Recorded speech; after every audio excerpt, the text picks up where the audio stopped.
আসসালামু আলাইকুম বন্ধুরা, আজ আমি আপনাকে দেখাবো কয়েক জাতের মাছের রান্নার রেসিপি। এগুলো আমার ফ্রিজ মাছ শেষ তো ফ্রিজ ভিতরে যা কয়েকটা মাছ ছিল কয়েক জাতের, এগুলো সব একসাথে নিয়ে নিছি।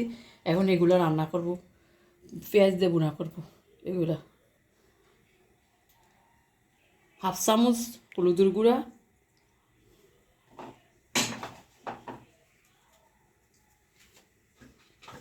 হাফ চা চামচ মরিচের গুঁড়া, স্বাদ মতন লবণ। এগুলো আমি ভালো করে এখন মেখে নেব। দাঁড়া আমি আগে কড়াইটা বসাইছিলাম, এখন গরম হয়ে গেছে। এখন তেল দিয়ে দেব। আমি আগে বলি যে আমি সরষের তেল খাই। সরষের তেলটা খাইলে শরীরের জন্য অনেক ভালো। আমরা যে কয়েক বছর ধরে সরষের তেল খাই, খাওয়ার পর থেকে আল্লাহর রহমতে আমরা গ্যাসের বড়ি খাওয়া লাগে না। সরষের তেলটা খাইলে অনেক ভালো শরীরের জন্য, সব কিছুর জন্য। তেলটা গরম হয়ে গেছে, এখন মাছগুলো দিয়ে দেব।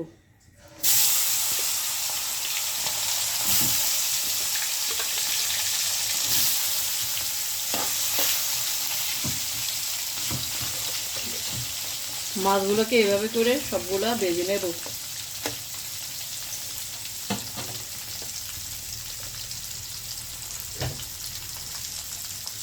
মাছগুলোকে ভেজে নিয়েছি, এখন ওই চুলা বসাই ফেলছি। এখন কড়াইটার ভিতরে তেল দিয়ে দেব।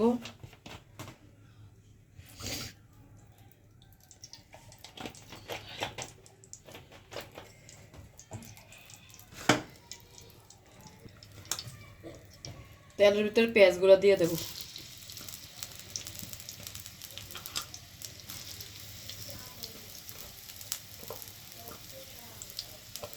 যে যেমন খাই তেল, এরকম পরিমাণ মতন তেলগুলো দিয়ে দিবেন। 5-6টা পেঁয়াজ আমি কুচি করে নিয়েছি এখানে।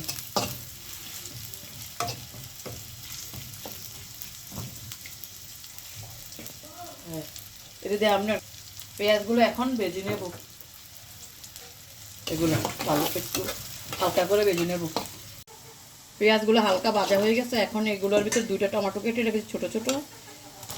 2টা ছোটো টমেটো কেটে নিয়েছি, এখন এগুলো দিয়ে দিলাম। আমি এখানে রসুন বাটা দিয়ে দিলাম, স্বাদ মতন লবণ দিয়ে দিলাম।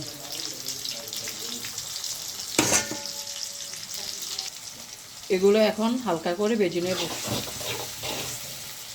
এখানে হাফ চামচ হলুদের গুঁড়া, 1 চামচ মরিচের গুঁড়া। এখন এগুলো একটু ভালো করে মিক্স করে নেব। এখানে একটু সামান্য পানি দিয়ে দেব।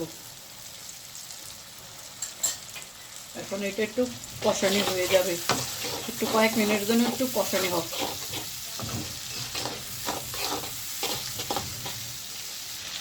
এখন কষানি হয়ে গেছে, পেঁয়াজগুলো টমেটোগুলো, এখন মাছগুলো দিয়ে দেবো।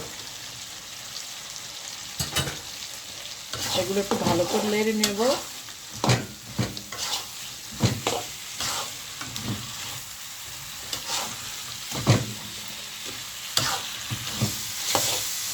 এখন এখানে জল দিয়ে দেবো।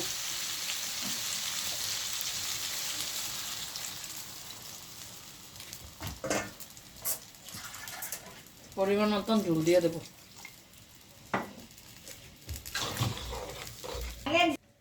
কিলোর ভিতরে জল দিয়ে দিচ্ছি। এখানে 5-6টা কাঁচামরিচ দিয়ে দেবো।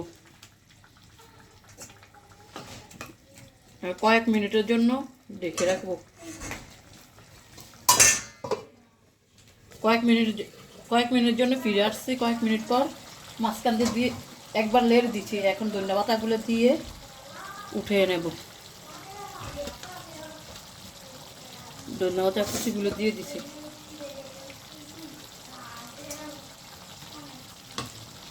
এবার 1 মিনিট রেখে দেবো। তরকারিটা হয়ে গেছে, এখন উঠিয়ে নেব। দেখেন কালারটা কত সুন্দর হয়েছে। দেখেন আমার তরকারির কালারটা কত সুন্দর হয়েছে। আপনারা নিশ্চয়ই ট্রাই করে দেখবেন। শুধু আমার ভিডিওটা ভালো লাগে অবশ্যই আমার চ্যানেলটাকে সাবস্ক্রাইব করবেন, শেয়ার লাইক করবেন।